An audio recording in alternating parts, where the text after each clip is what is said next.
warahmatullahi wabarakatuh. Innal hamdalillah nahmaduhu wa nasta'inuhu wa nastaghfiruh wa na'udzu billahi min shururi anfusina wa min sayyiati a'malina. May yahdihillahu fala mudhillalah wa may yudlil fala hadiyalah. Wa ashhadu an la ilaha illallah wahdahu la syarikalah wa ashhadu anna Muhammadan abduhu wa rasuluh sallallahu alaihi wasallam. Qala Allah ta'ala fi kitabihil karim, ya ayyuhallazina amanu taqullaha haqqa tuqatih wa la tamutunna illa wa antum muslimun. Amma ba'du, fa inna asdaqal hadisi kitabullah wa khairal huda hudan nabi sallallahu alaihi wasallam wa syarrul umuri muhdasatuha wa kulla muhdasatin bid'ah wa kulla bid'atin dhalalah wa kulla dhalalatin finnar. Para jamaah rahimakumullah, kita lanjutkan kajian sirah sahabat. Kita akan menceritakan sirah Abdullah bin Mas'ud radhiyallahu anhu. Nabi sallallahu alaihi wasallam pernah berkata tentang sahabat Abdullah bin Mas'ud, sakuhu fil mizan yaumal qiyamati asqalu min jabali Uhudin. Betisnya Abdullah bin Mas'ud lebih berat dalam timbangan pada hari kiamat daripada gunung Uhud. Nabi juga pernah mengatakan, man ahabba ayyaqra'a al-Qur'ana ghaddan kama unzila falyaqra' qira'ata ibni ummi abd, yakni Ibni Mas'ud. Barang siapa yang ingin membaca Al-Quran dalam keadaan segar atau dalam keadaan murni, ya maksudnya seakan-akan baru turun dari langit sehingga masih segar dan murni, sebagaimana ia diturunkan, sebagaimana Rasulullah membacakannya pertama kali, maka hendaklah dia membaca dengan bacaan Ibnu Ummi Abd atau Ibnu Mas'ud. Ya, karena bacaan Al-Quran Ibnu Mas'ud ini paling sesuai dengan bacaan Rasulullah sallallahu alaihi wasallam. Bacaan Al-Quran Ibnu Mas'ud paling sesuai dengan bacaan Rasulullah sallallahu alaihi wasallam. Oleh karenanya beliau berkata, siapa yang ingin membaca Al-Quran dalam keadaan segar, dalam keadaan murni sebagaimana ia diturunkan, maka hendaklah dia membaca dengan bacaan Ibnu Mas'ud. Ini menunjukkan keutamaan sahabat Ibnu Mas'ud. Wa nahnu ala mau'idin ma'a rajulin kana yar'a al-ghanam. Saat ini kita bersama seorang laki-laki yang sebelumnya adalah seorang pengembala kambing. Faja'a al-islamu fasana'a minhu kimmatan tudi'u sama al-islam. Lalu datanglah Islam dan Islam menjadikannya mercusuar yang menerangi langit Islam. Bal asbaha mu'jizatan min mu'jizatir rasuli sallallahu alaihi wasallam yauma anistata'a biidnillah ayasna'a min kulli sahabiyyin Qur'anan yamshi bainan nas. Bahkan dia menjadi salah satu mukjizat dari mukjizat Rasul sallallahu alaihi wasallam pada hari beliau mampu, ya, dengan izin Allah menjadikan setiap sahabatnya laksana Al-Quran yang berjalan di tengah-tengah manusia. Para jemaah yang dirahmati Allah Subhanahu wa taala, jadi kalau kita ingin melihat Al-Quran yang berjalan di tengah-tengah manusia, maka lihatlah para sahabat. Ya, karena para sahabat mereka mengamalkan Al-Quran. Akidah mereka sesuai Al-Quran, akhlak mereka, ibadah mereka, dan muamalah mereka sesuai Al-Quran. Nabi SAW berhasil mencetak sahabat-sahabatnya menjadi Al-Quran yang berjalan di tengah-tengah manusia. Yarahun nasu fayarawna al-Islam min khilalihi. Orang-orang melihat mereka, maka mereka pun melihat Islam melalui para sahabat.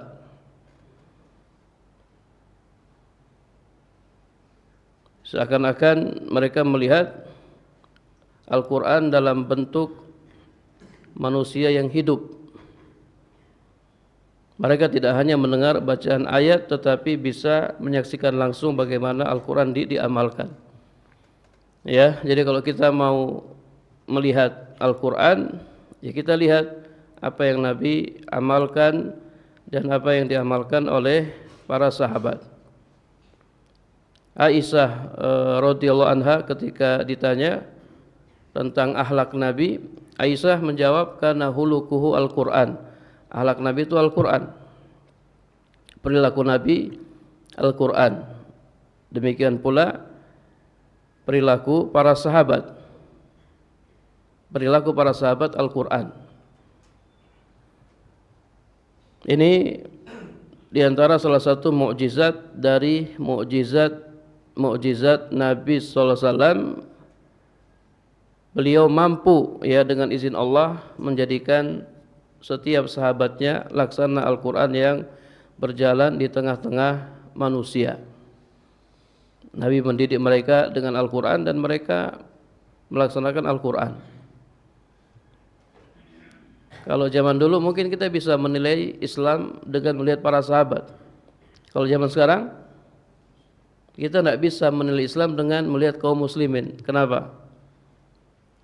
Karena zaman sekarang kaum muslimin ada yang berzina, kaum muslimin ada yang korupsi, kaum muslimin ada yang minum khamr. Kita nggak bisa menilai Islam dengan melihat kaum muslimin. Berbeda zaman dulu. Kalau zaman dulu kita bisa menilai Islam dengan melihat para sahabat. Karena para sahabat mereka mengamalkan Islam. Laqad nasakha an-nabiyyu sallallahu alaihi wasallam asaratin nusakhi minal mushaf. Sungguh Nabi sallallahu alaihi wasallam telah menyalin puluhan mushaf, bal mi'at, bahkan ratusan, bal ulufan, bahkan ribuan. Walakinnahu lam yansakha bimidadin minal hibri ala safahatil waraki. Akan tetapi beliau tidak menyalinnya dengan tinta di atas lembaran kertas, melainkan menyalinnya dengan tinta cahaya di atas lembaran hati. Jadi menyalin di sini bukan menyalin hakiki ya, karena Nabi enggak bisa menulis. Nabi la yaqra wa la yaktub. Nabi tidak bisa membaca, tidak bisa menulis. Beliau seorang yang ummi. Sini hanya kata-kata kiasan yang menunjukkan bahwasanya Nabi SAW mendidik para sahabat dengan Al-Quran, sehingga Al-Quran hidup dalam hati mereka, menjadi cahaya yang menerangi jiwa, akhlak, dan amal mereka. Para sahabat menghafal Al-Quran, memahaminya dan mengamalkannya.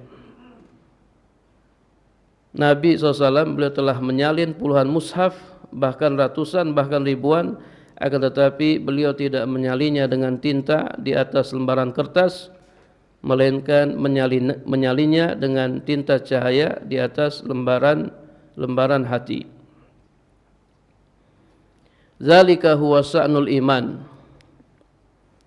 Inilah hakikat iman. Idza amuqat huzuruhu wa qawiya sultanuhu ala nafsi. Apabila akar-akarnya telah menancap dan pengaruhnya terhadap jiwa demikian kuatnya. Jadi iman ini sangat luar biasa. Iman kalau sudah menancap dalam hati seseorang, maka pengaruhnya sangat kuat. Iman pengaruhnya sangat kuat. Innahu yamuddu sahibahu biyaqinin la yahinu. Sesungguhnya iman memberikan kepada pemiliknya keyakinan yang tidak tergoyahkan. Wa himmatin la tani. Semangat yang tidak pernah loyo. Wa amalin la yakhbu. Harapan yang tidak pernah padam. Wa dafi'in la yatawaqqafu. Motivasi yang tidak pernah berhenti. Wa azmin la yakhur, dan tekad kuat yang tidak akan runtuh. Ini iman. Orang yang beriman, dia akan melakukan sesuatu ya karena iman. Semuanya motivasinya karena iman. Mangkana yu'minu billahi wal yawmil akhir falyakul khairan aw liyasmut. Kalau sudah beriman, maka yang dia ucapkan hanya yang baik-baik saja. Kalau tidak dia diam. Ini orang yang beriman ya. Iman kalau sudah masuk, semuanya perilakunya atas dasar iman. Barang siapa yang beriman kepada Allah dan hari akhir, maka hendaklah dia mengatakan yang baik atau diam. Man kana yu'minu billahi wal yawmil akhir fal yukrim doifahu. Siapa yang beriman kepada Allah dan hari akhir, hendaklah dia muliakan tamunya. Saya muliakan tamu ya karena saya beriman kepada Allah dan hari akhir.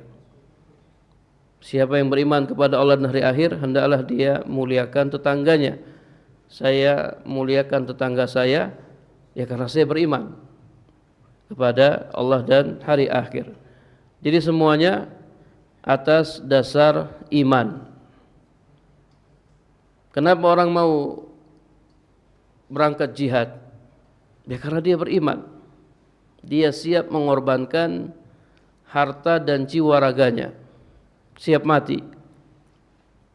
Kenapa? Karena beriman, karena iman. Semuanya atas dasar iman. Iman ini sangat penting dalam kehidupan seorang mukmin.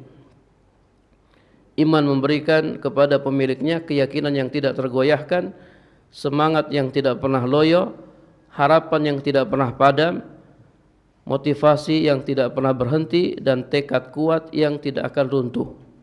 Makanya kita fokusnya ke iman. Tajdidul iman, ya, keimanan kita terus kita perbaharui. Karena iman itu bisa apa? Iman itu bisa kusam, kalau pakaian ini bisa pudar. Seperti pudarnya pakaian kita. Kita kalau pakai pakaian lama-lama warnanya akan apa? Pudar, luntur. Iman demikian, bisa pudar. Kita perbaharui iman kita dengan terus menuntut ilmu. Iman akan semakin kuat dengan ilmu. Wa huwa yamliku dunya walakinnaha la tamlikuhu. Orang yang beriman, dia menguasai dunia, tetapi dunia tidak bisa menguasainya. Masya Allah. Dia menguasai dunia, tetapi dunia tidak bisa menguasainya. Ini orang yang beriman, kalau imannya kuat. Wa yajma'ul mal walakinnahu la yasta'biduhu. Dia mengumpulkan harta, tetapi harta itu tidak memperbudaknya. Ini orang yang beriman. Kerja, kumpulin duit, kumpulin harta, tetapi harta itu tidak memperbudaknya. Wa tuhitu bihi ni'matu walakinnaha la tubtiruhu. Segala kenikmatan meliputinya, tetapi hal itu tidak membuatnya sombong. Ini orang yang beriman. Wa yanzilu bihi al-bala walakinnahu la yakharuhu. Ujian menimpanya, tetapi ujian tersebut tidak dapat mengalahkannya. Ujian datang, ujian datang, ujian datang, ujian datang, dihadapi dengan apa? Dengan kesabaran. Kenapa dia bisa bersabar? Karena dia beriman. Makanya Nabi SAW bersabda, ajaban li amril mu'min. Sungguh menakjubkan urusannya seorang mukmin. Semua urusannya baik, semuanya baik. Kalau dia mendapatkan kesenangan, dia bersyukur. Kalau dia mendapatkan kesusahan, dia bersabar. Dan itu tidak bisa dilakukan kecuali orang yang beriman. Kenapa dia bisa bersyukur ketika mendapatkan kenikmatan? Ya karena dia beriman. Nikmat ini datangnya dari Allah, dia imani. Lalu dia syukuri. Kenapa dia bisa bersabar ketika mendapat ujian? Karena iman dia, karena keimanan dia. Ujian datangnya dari Allah. Maka dia bersabar. Jadi semuanya kembali kepada iman. Kalau ada yang nanya, Ustaz, bagaimana caranya kita bersabar terhadap musibah? Perkuat iman. Kuatkanlah iman. Karena dengan iman kita bisa bersabar terhadap musibah yang menimpa kita atau ujian yang menimpa kita. Orang yang beriman sadar bahwasanya kehidupan adalah ujian. Kehidupan adalah ujian. Allazi khalaqal mauta wal hayata liyabluwakum ayyukum ahsanu amala. Dialah Allah yang mengadakan kematian dan kehidupan. Kata Imam Ibnu Katsir, asalnya kita enggak ada, kemudian Allah adakan kita. Kita asalnya enggak ada, terus Allah ciptakan kita. Apa tujuannya? Liyabluwakum, supaya Allah menguji kalian. Siapa di antara kalian yang paling bagus amalnya? Orang beriman sadar bahwasanya kehidupan adalah ujian. Hidup adalah ujian. Dan orang yang mengaku beriman harus siap apa?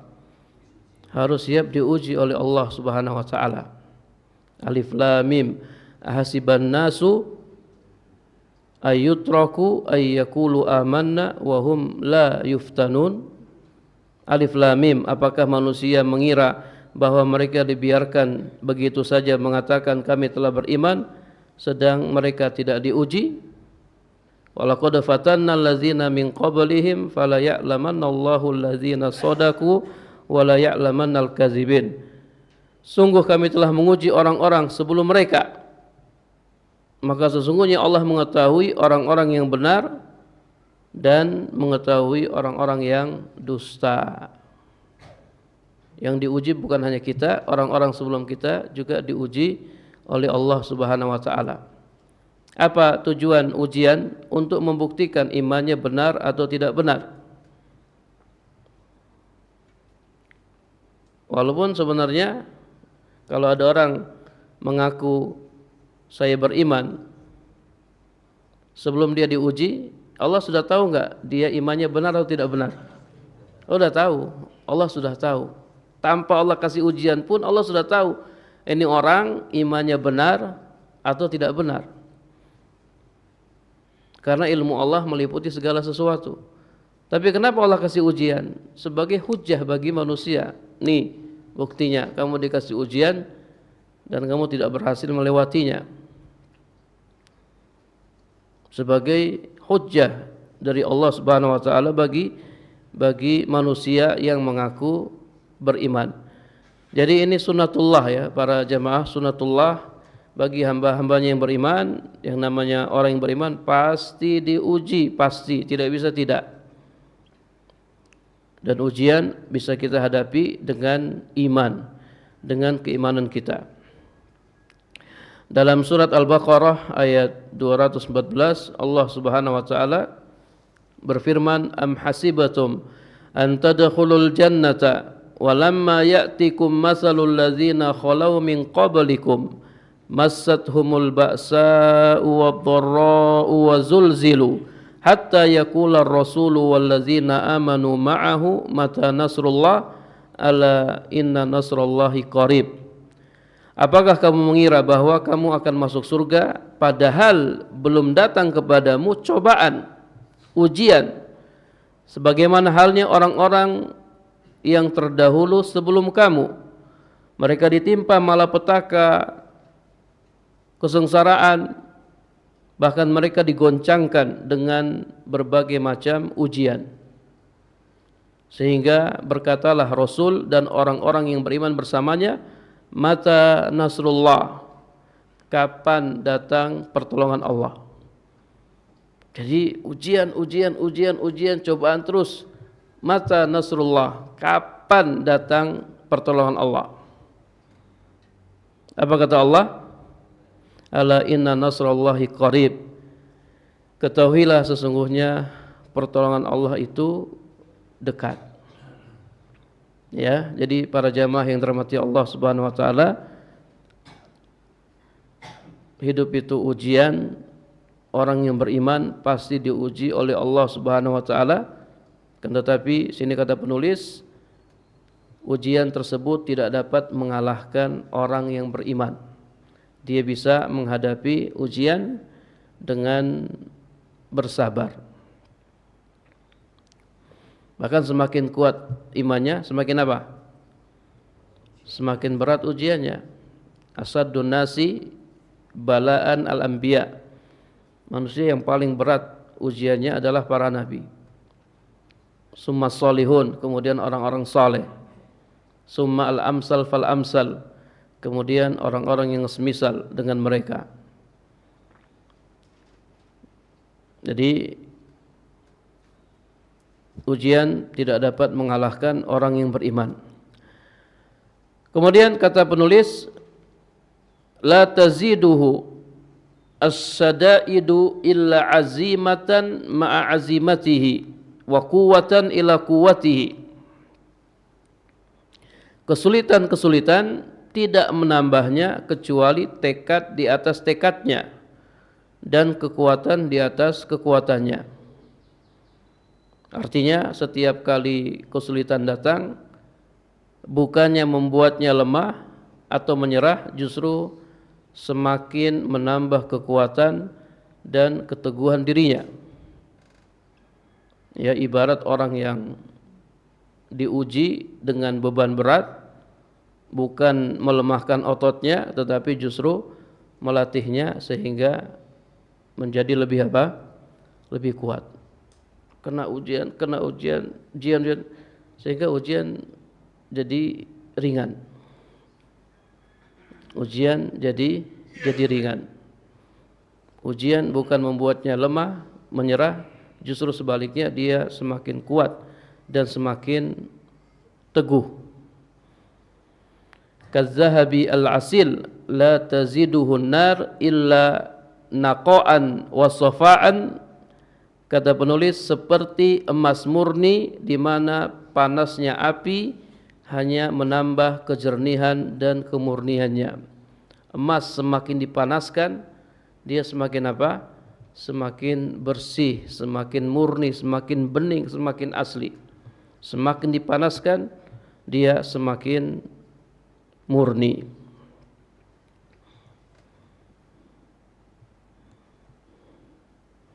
Jadi kalau antum hidupnya penuh ujian, ya alhamdulillah ya. Alhamdulillah ya. Innallaha idza ahabba qauman ibtalahum. Masyaallah. Kata Nabi SAW, Allah kalau mencintai suatu kaum, ibtalahum, Allah menguji mereka. Dikasih ujian. Faman radiya falahu ridha, siapa yang ridha maka dia akan mendapatkan keridhaan Allah. Wa man sakhita falahu sakhatu, siapa yang murka, siapa yang marah, maka dia akan mendapatkan kemurkaan Allah Subhanahu wa taala. Kalau diuji oleh Allah, anak meninggal berat gak? Berat gak? Berat ya. Jangankan meninggal, anak sakit aja kadang kita pikiran ya, gak bisa makan, gak bisa minum, gak bisa tidur, apalagi anak meninggal. Nabi diuji, Nabi SAW diuji. Berapa anaknya yang meninggal ketika Nabi masih hidup? 6 anak beliau meninggal ketika Nabi masih hidup. Satu meninggal, anak yang pertama meninggal, anak yang kedua meninggal lagi, anak yang ketiga meninggal lagi, yang keempat meninggal lagi, yang kelima meninggal lagi, yang keenam meninggal lagi, sampai 6 orang anak. Hanya menyisakan siapa? Fatimah. Fatimah meninggal 6 bulan setelah Nabi SAW meninggal. Jadi berat ya, ujian para nabi itu berat. Wa ana as'alukum billah. Kata penulis, aku bertanya kepada kalian dengan nama Allah. Man kana yusaddiqu anna majmu'atan qalilatal adadi du'ilatal uddati min jaziratil Arab. Siapa yang percaya bahwa suatu kelompok yang kecil jumlahnya, minim perlengkapannya, min jaziratil Arab, berasal dari jazirah Arab, lam yakun lahum falsafatu al-Yunani, mereka tidak memiliki filsafat Yunani, wala madinatur Ruman, tidak memiliki peradaban Romawi, wala hikmatul Hindi, tidak memiliki hikmah India, wala son'atus Sin, dan tidak pula keterampilan Cina, tamlikud dunia bizimamiha, mampu menguasai dunia dengan kendalinya, watarisu mulkal akasirah, mampu mewarisi kerajaan Persia, watahtimu imraturiyah al-Qayasirah, dan mampu menghancurkan kekaisaran Romawi, watansuru dinan jadidan, kemudian menyebarkan agama yang baru, wahadaratan jadidatan fil afaq, peradaban yang baru ke penjuru dunia, fi aqalla min rubu'i qarnin minaz zaman, dalam waktu kurang dari 1/4 abad. Perhatikan para jamaah yang dirahmati Allah Subhanahu wa taala, kelompok yang kecil jumlahnya, perlengkapannya minim, mereka enggak tahu itu filsafat Yunani, peradaban Romawi dan lain-lain, keterampilan Cina, tapi mereka mampu menguasai kendali dunia. Siapa di sini? Nabi dan para sahabatnya. Nabi dan para sahabatnya mampu menguasai dunia, mewarisi kerajaan Persia, menghancurkan Romawi, kemudian menyebarkan agama yang baru dan peradaban baru ke penjuru dunia dalam waktu kurang dari 1/4 abad. 1/4 abad berapa tahun?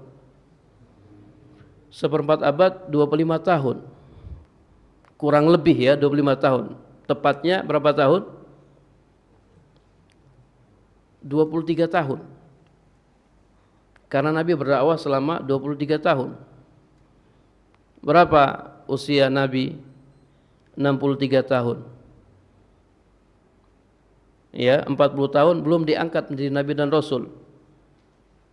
Belum diangkat menjadi Nabi dan Rasul, ya pas 40 tahun, usia 40 tahun. Kemudian berdakwah di Mekah berapa tahun? 13 tahun, di Madinah 10 tahun. Berapa jumlahnya?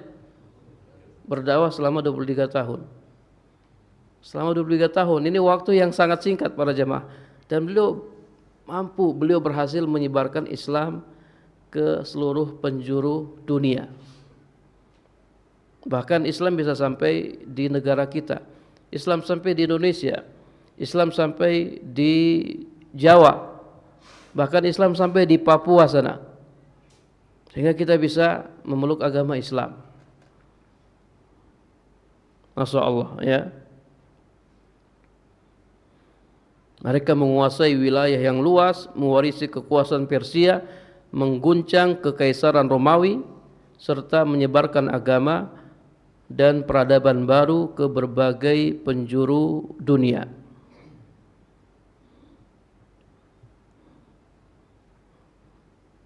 Siapa yang percaya? Ya kita yang percaya, karena sudah terbukti ya, sudah terbukti. Innana ala mau'idin ma'ar rajuli alladzi kana an-nabiyyu sallallahu alaihi wasallam yuhibbu ay yasma minhu al-Qur'an. Sesungguhnya saat ini kita bersama seorang laki-laki di mana Nabi sallallahu alaihi wasallam suka mendengar Al-Qur'an darinya. Nabi suka mendengar Al-Qur'an dari Ibnu Mas'ud. Karena tadi bacanya bagus. Ibnu Mas'ud ini bacaannya bagus. Dia membaca Al-Quran sebagaimana Al-Quran diturunkan. Innahu rajul alladhi syahida lahu an-nabiyyu sallallahu alaihi wasallam bi anna saqahu fil mizan yaumal qiyamati asqalu min jabali Uhudin. Seorang laki-laki yang dinyatakan oleh Nabi sallallahu alaihi wasallam bahwa betisnya dalam timbangan pada hari kiamat lebih berat daripada gunung Uhud. Para jamaah yang dirahmati Allah Subhanahu wa taala. Jadi Ibnu Mas'ud ini orangnya kurus dan betisnya kurus. Sampai-sampai sebagian sahabat pernah tertawa ketika melihat betis Abdullah bin Mas'ud yang sangat kecil.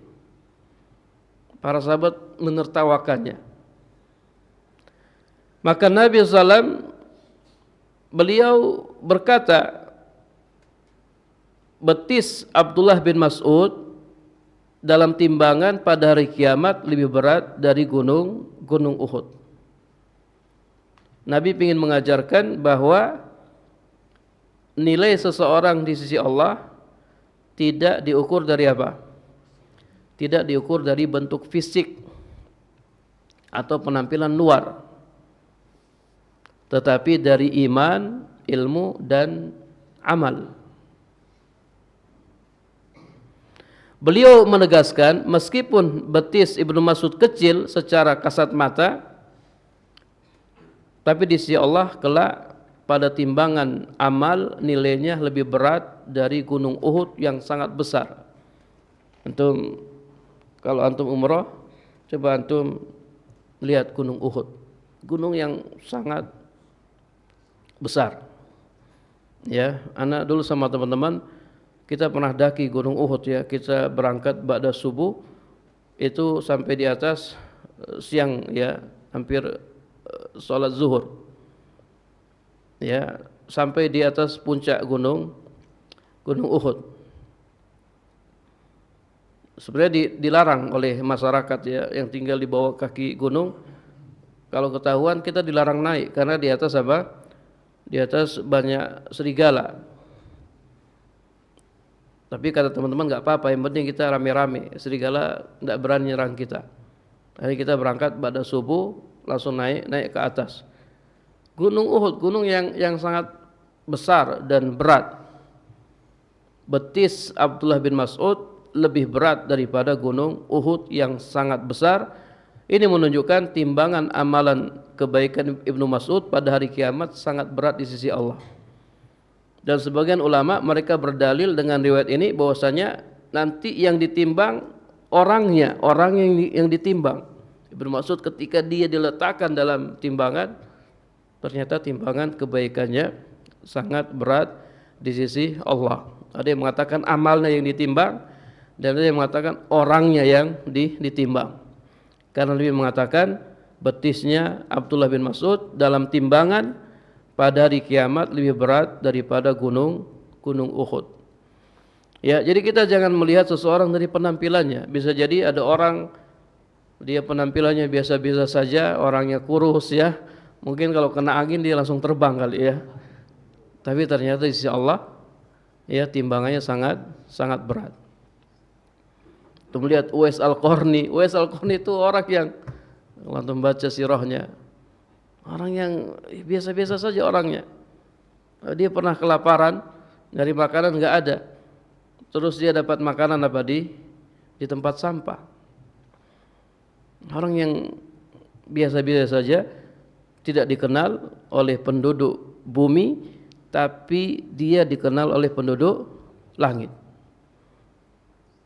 Ya, ada orang-orang yang memang tidak dikenal, tidak terkenal. Dia kalau minta syafaat enggak dikasih syafaat. Minta rekomendasi enggak dikasih. Minta izin tidak dikasih. Dia bukan siapa-siapa. Tapi kalau dia bersumpah dengan nama Allah, maka sumpahnya pasti terlaksana.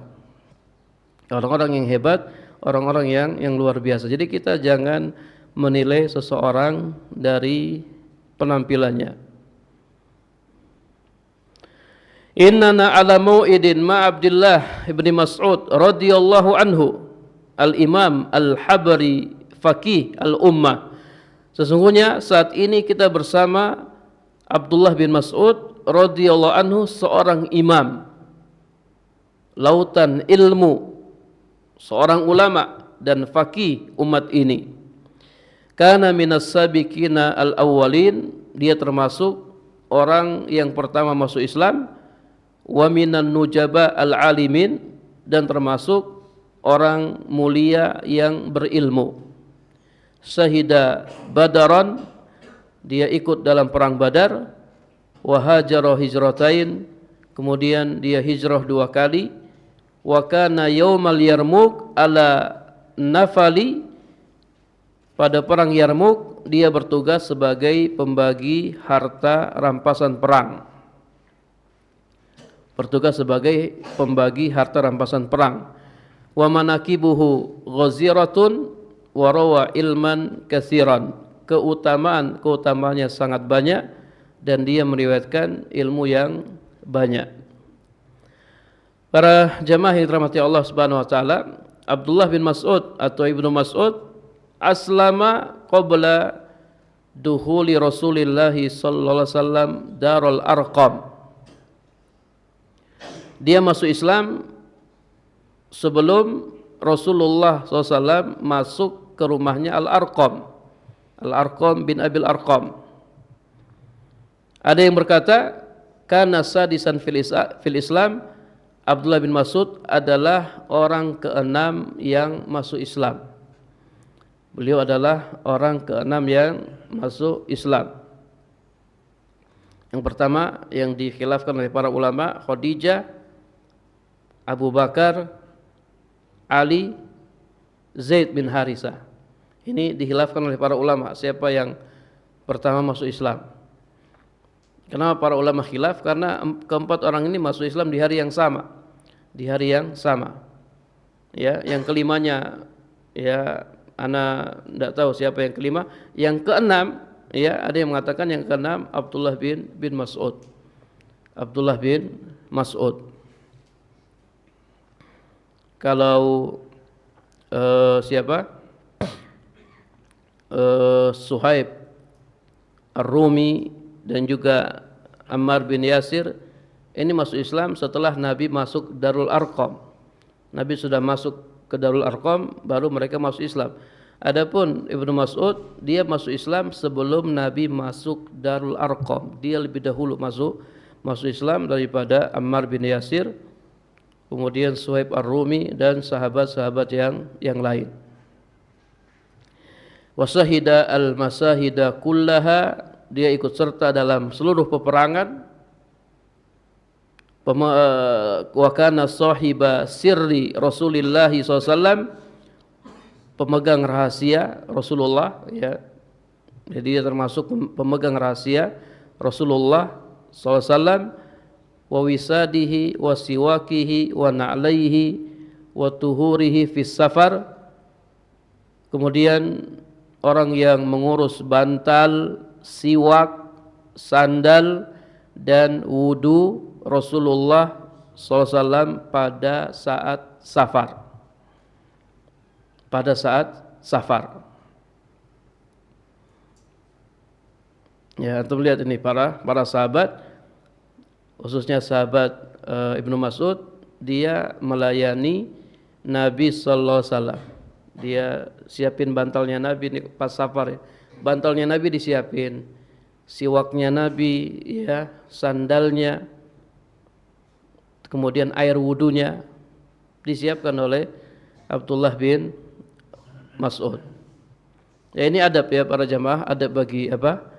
Adab bagi kita kalau kita safar sama ustadz ya, antum udah siapin sudah keperluan apa? Ustadz. Terutama sandalnya ya. Kalau Anda pernah ngisi kajian sandal Anda hilang, antum bayangkan coba kalau yang hilang sandalnya Syekh, coba ya. Syekh datang ngisi kajian di masjid kita, sandalnya tidak diamankan, sandalnya hilang. Dipakai sama siapa? Sama santri. Ya. Jadi sandalnya diamankan. Ya, kalau perlu langsung diletakkan di depannya. Dia tinggal siap pakai. Ini kan adab yang diajarkan oleh para sahabat. Mereka sangat beradab kepada Rasulullah. Ini pelajaran bagi kita. Kita pun beradab kepada orang yang berilmu.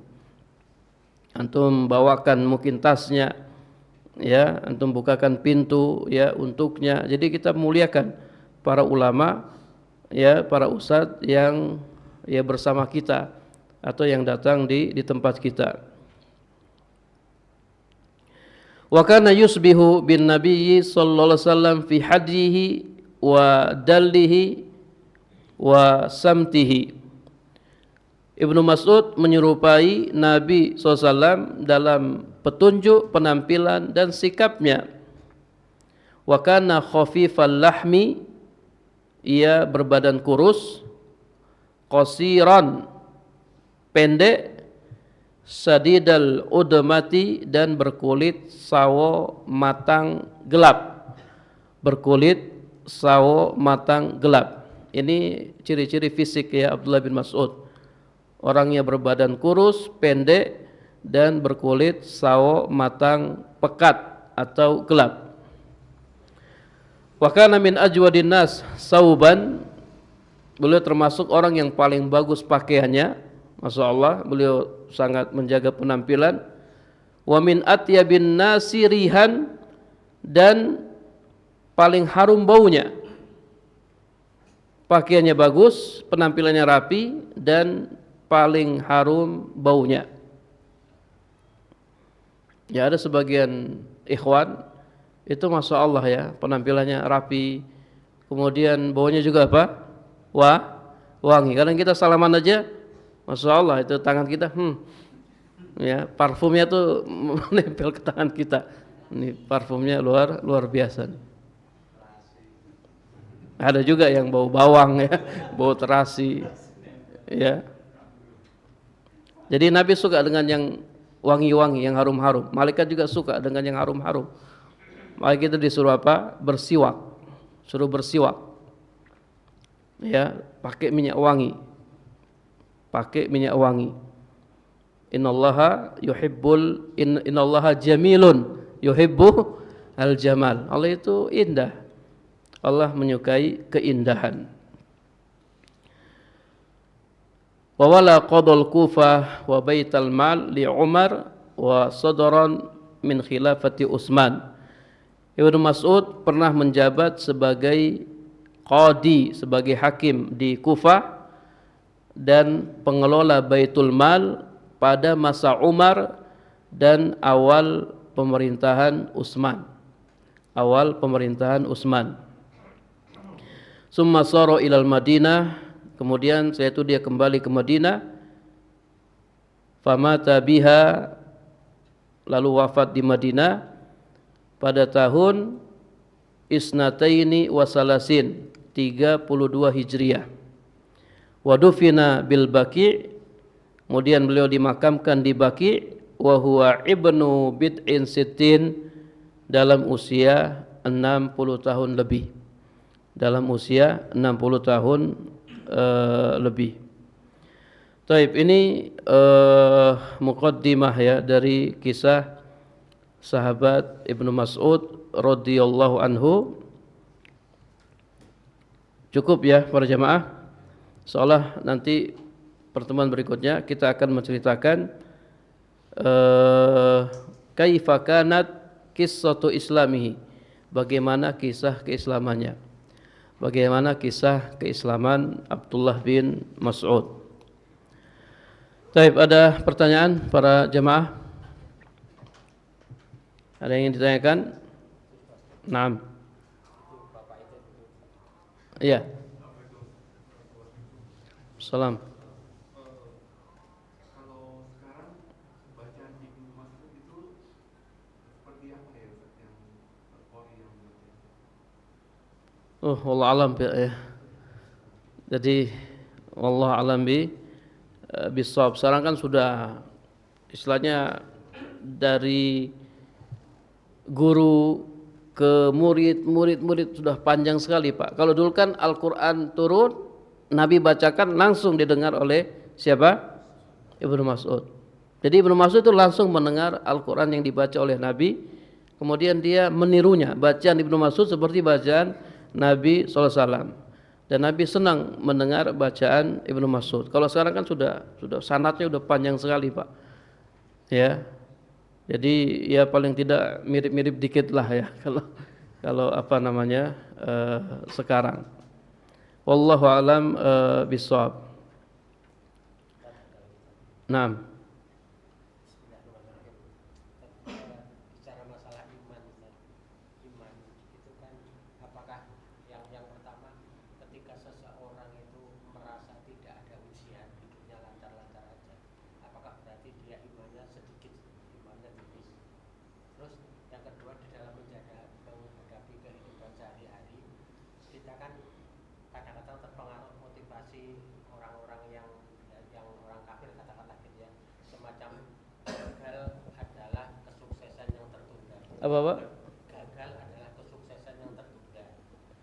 Jatuh bangun, bangun lagi dan sebagainya, itu kan motivasi aja. Apakah itu juga mempengaruhi bahwa kita tidak kita termotivasi itu bukan karena iman gitu kan? Bagaimana? Nah, para jamaah yang dirahmati Allah Subhanahu wa taala. Jadi hidup ini ujian, dan ujian itu bukan hanya apa? Ujian itu bukan hanya kemiskinan. Kekayaan juga ujian. Kami menguji kalian dengan kebaikan dan keburukan. Ya, jadi jangan dikira orang hidupnya enak itu bukan ujian, itu justru ujian. Justru banyak orang yang lalai ketika apa? Ketika hidupnya enak. Banyak orang yang lalai ketika hidupnya enak. Dulu ketika dia masih ada orang ketika masih miskin, masih sederhana, rajin datang ke masjid, rajin ikut apa? Kajian. Begitu dia buka usaha sukses, ya masih hadir. Dia buka lagi cabang. Sampai sekarang usahanya ada 5 cabang, sekarang udah gak pernah datang dia ke kajian. Ketika diuji dengan kesulitan, dia bisa melewatinya. Tapi ketika diuji dengan apa? Diuji dengan kesuksesan, ya, diuji dengan kenikmatan, justru apa? Justru dia tidak berhasil melewatinya. Ya, banyak orang yang terkena istidraj.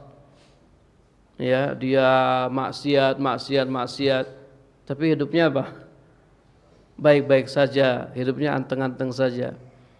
Dia tidak melaksanakan perintah, meninggalkan perintah, jarang ke masjid, dia juga suka maksiat, tapi usahanya lancar, anaknya sehat, jabatannya naik.